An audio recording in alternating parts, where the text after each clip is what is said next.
What's up, guys? MCMMA here. First video on the channel. And today I'm going to be breaking down the fight night upcoming this week, which has a main event of Rainer de Ritter versus Brendan Allen, who's replacing Fluffy Hernandez on short notice. This is a pretty solid card overall, and yeah, let's just get into it. Alright, first fight on the early prelims, we've got Melissa Croden versus Tainara Lisboa. I'm going to be totally honest, I have no clue who either one of these ladies is. I mean, the women's bantamweight division is an absolute shit show. I couldn't care less about any of them except for Kayla Harrison. And based off of the user selections on Tapology, I'm going to be picking Lisboa by decision, since that's what most other people seem to be thinking. Alright, on to the next. Next up, we've got Azamat Bakoyev versus Yusri Bilagori. I'm not sure how you're supposed to say his name, but this is at least more of an interesting fight. I'm very high on Azamat Bakoyev as a prospect. He's looked amazing, honestly, so far in his first two UFC fights. He started off by flatlining Zach Reese at UFC 311 on short, I think it was only like a week or a couple days' notice. And then did the same thing to Ryan Loder. I think it was at the Iowa Fight Night. I do not know much about Belgori overall.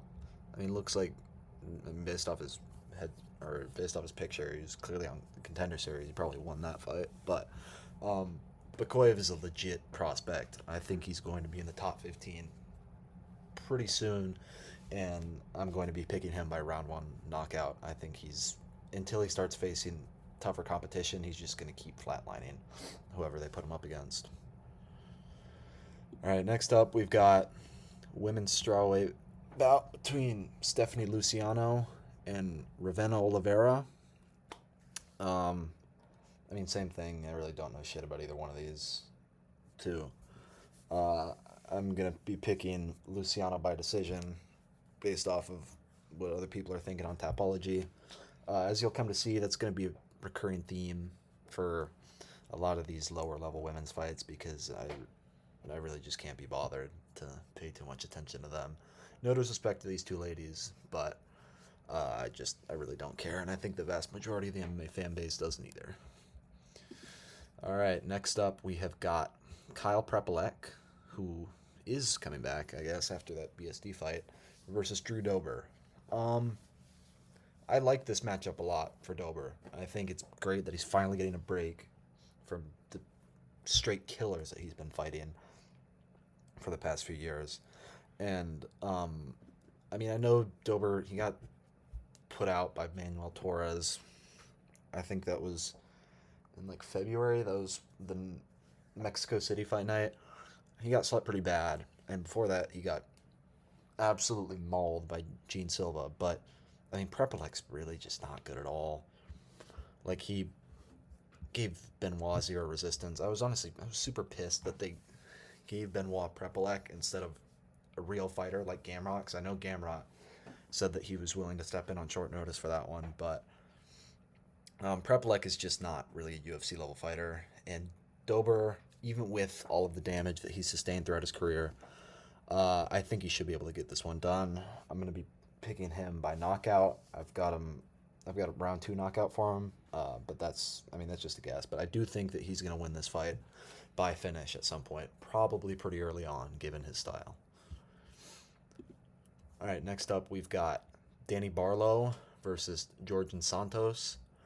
Barlow is moving up from welterweight. I believe his last fight was the Sam Patterson loss, which was pretty surprising at the time, but now that we've seen how legit Sam Patterson really is, it looks a little better in retrospect.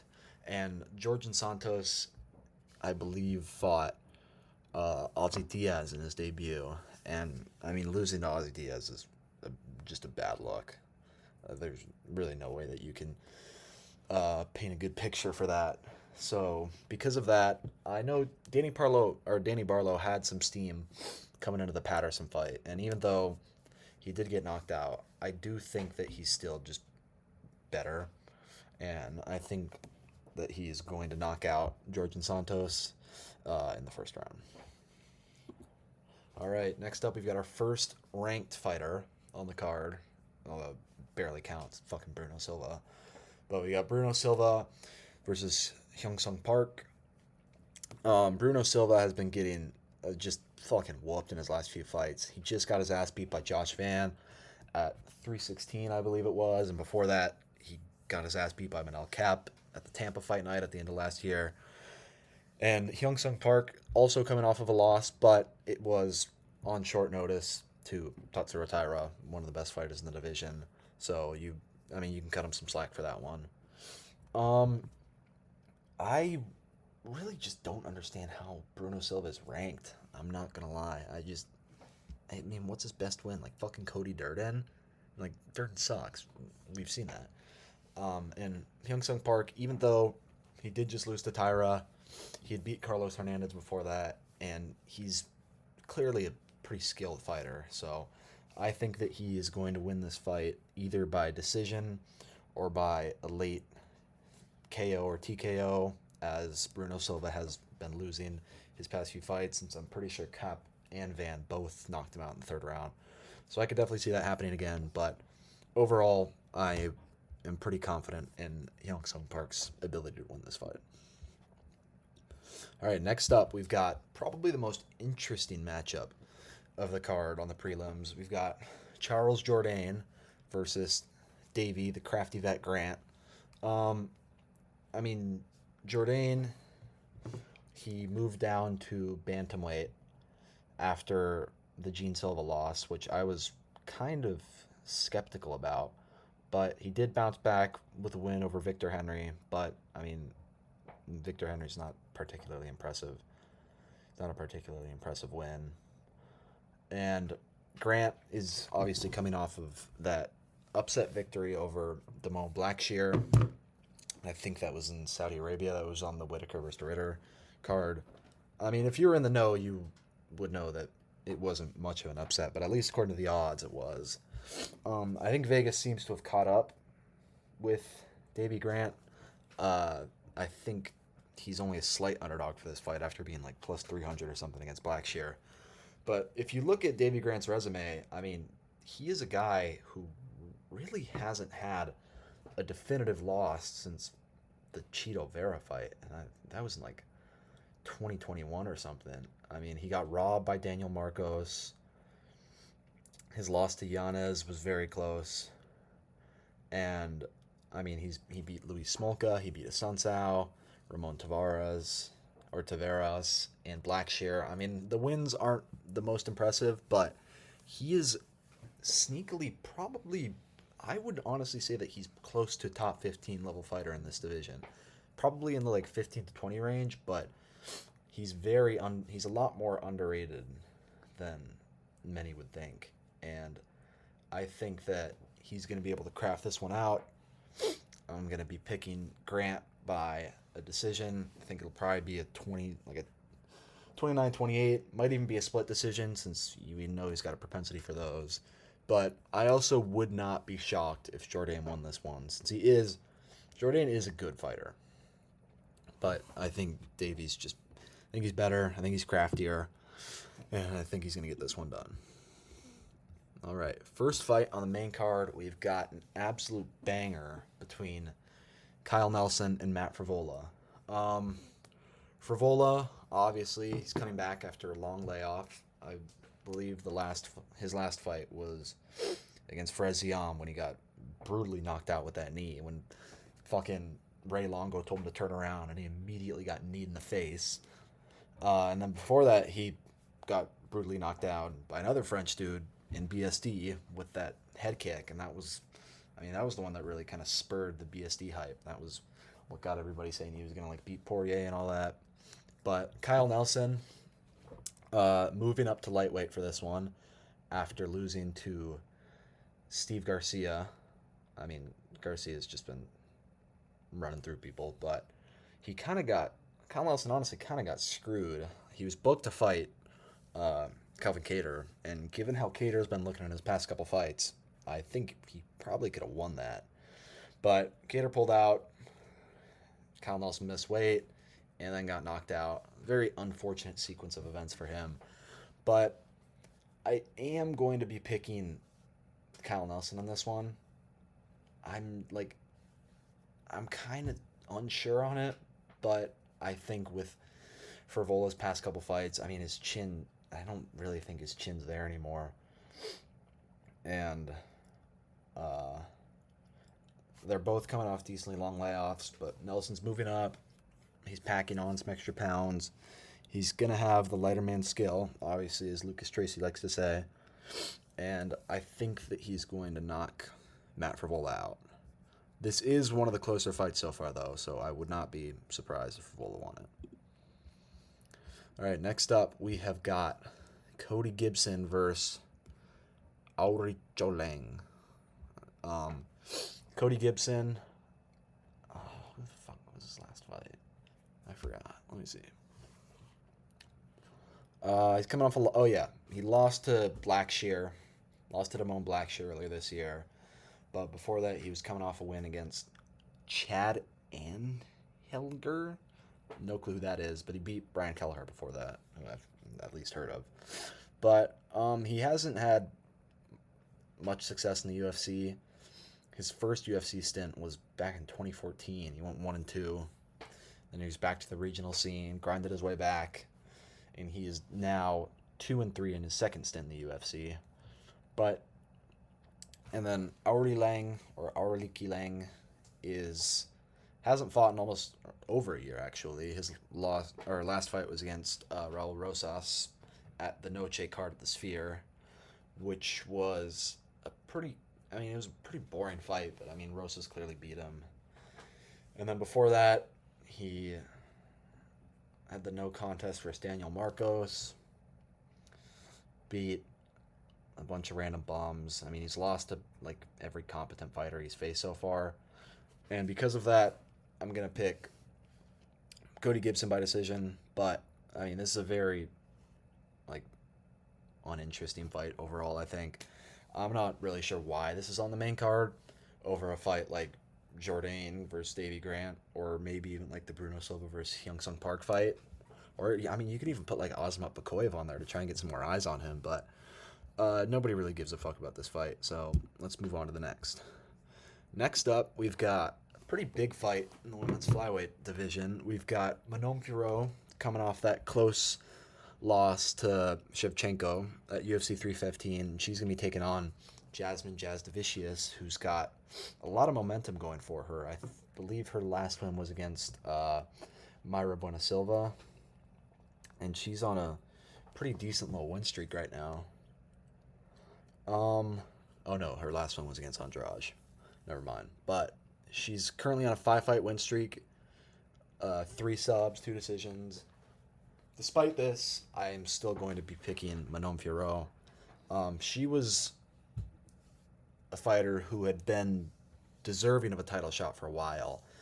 And if you look at her wins compared to Jasdavicius's, I mean, Fiorot's wins are a lot better. Like, Fiorot beat Erin Blanchfield, who is one of the best fighters in this division.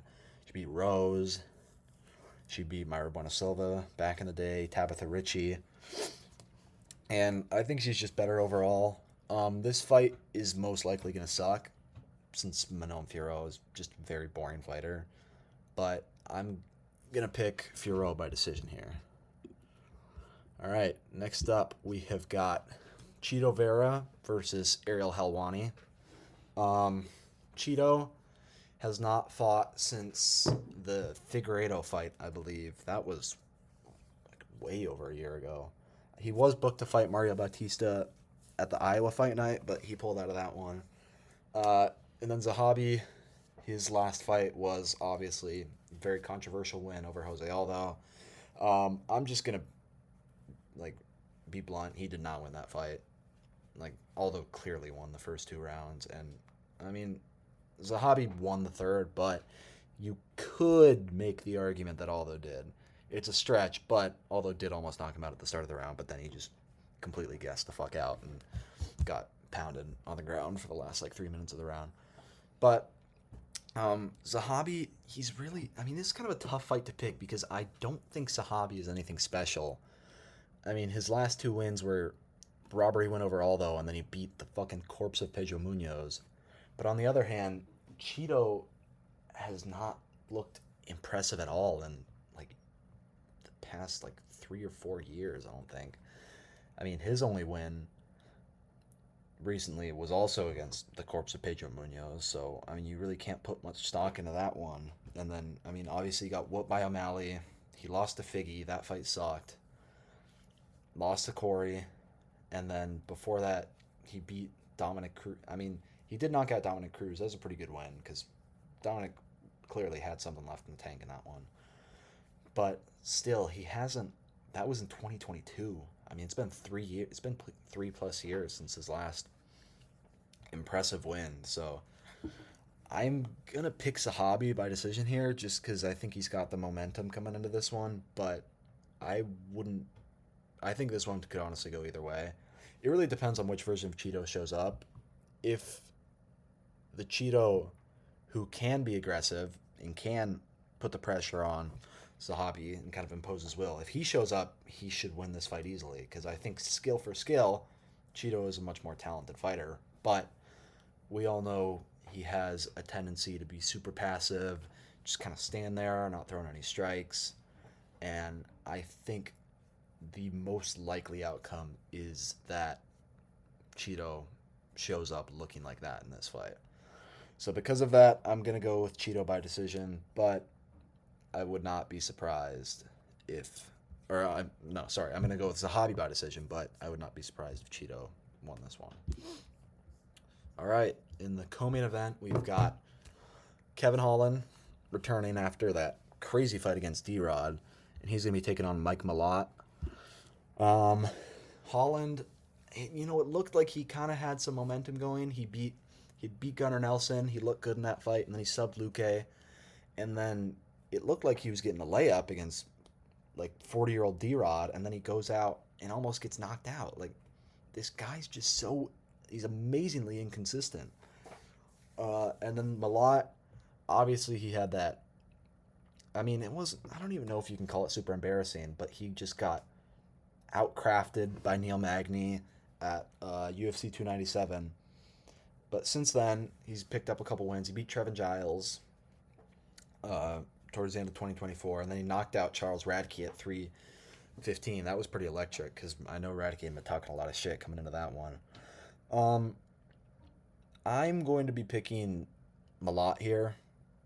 I could definitely see Kevin Holland winning this fight, but I mean, we know how unreliable he is, and I think Malott is pretty skilled. I think he's probably like a borderline top 15 guy. I know he lost to Magny, but that's really his only loss in the past few years, and that was just Neil Magny. Like, it happens to the best of us. Like, he just did it to Jake Matthews at the Perth fight night. He's really just inevitable if you're an up and coming welterweight. But I'm going to pick Malott by decision. I think he'll just be able to probably outpoint Kevin Holland. I would not be surprised if Kevin Holland came in just looking lazy, picking up another paycheck, since we know that's the primary reason that he fights. So yeah, I'm going to pick Malott. But, I mean, Kevin Holland, you never know with him. He could show up looking like a future champ, or he could show up looking like a punching bag. You never know with the guy. But enough talking. On to the main event of the evening. We have got Rainer de Ritter taking on Brendan Allen. I think this is a pretty interesting matchup. I mean, obviously it's not as good as RDR versus Fluffy. I mean, that was going to be such a sick fight. But I think this was one of the better substitutes that they could have come up with. I know Paulo Costa was kind of asking for it, but I know he wanted a 3-rounder. They weren't going to do that. And I think if Costa took a 5-rounder against RDR on short notice, I think he would have gassed badly, and it would have gotten pretty ugly. So I'm glad that they've gotten a guy in Brendan Allen who can at least compete with RDR on the ground. I mean, skill for skill, I think Allen's probably the more skilled fighter, but we know with him, his fight IQ just isn't there. Like, he doesn't have much confidence in his striking, even though it's pretty good, as we saw when he beat Vittori. But, I mean, I think RDR is just gonna impose his will on him. Like, this dude is fucking huge. He's basically a light heavyweight. Like, it's insane, and he's just gonna. I mean, he's gonna do the same thing to probably most people. I think the only people who could really stop his forward advance are obviously Hamzat and Fluffy Hernandez. I don't know if anybody else in the division is really going to be able to stop him from just like lumbering towards them. He's going to keep lumbering towards them. He's going to throw those knees to the gut. He's going to take him down, and he's either just going to drag him out to a decision like he did to Whitaker, or he's going to sub them. Or honestly, he could. I In this fight, I'm actually going to pick him by a later round TKO, like a third or fourth round TKO, because I think he's gonna keep wearing Brendan Allen down with the knees to the body, because those hit fucking hard. Like, when Bo Nickel got knocked out by the knee, it was one thing. It's like, Bo Nickel's a bitch. He's a wrestler. He's never gotten hit in his life. So it would make sense that he would quit like that. But we saw how much those knees were hurting Robert Whitaker. And, like, Whitaker has been around for a long time. He's gotten hit by some huge shots. I mean, this dude's gotten hit by, like, Yoel Romero, Prime Izzy, like, a bunch of other dudes who hit like a truck, and those knees were hurting him badly.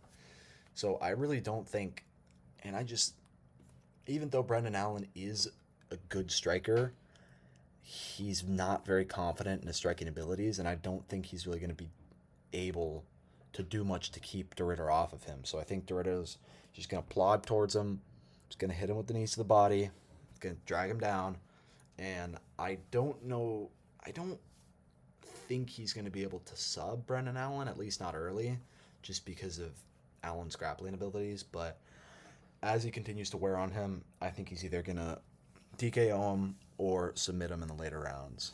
So, yeah, those are my picks for UFC Vancouver. I hope you guys enjoyed the video, and I will see you all after this Saturday once the card wraps up.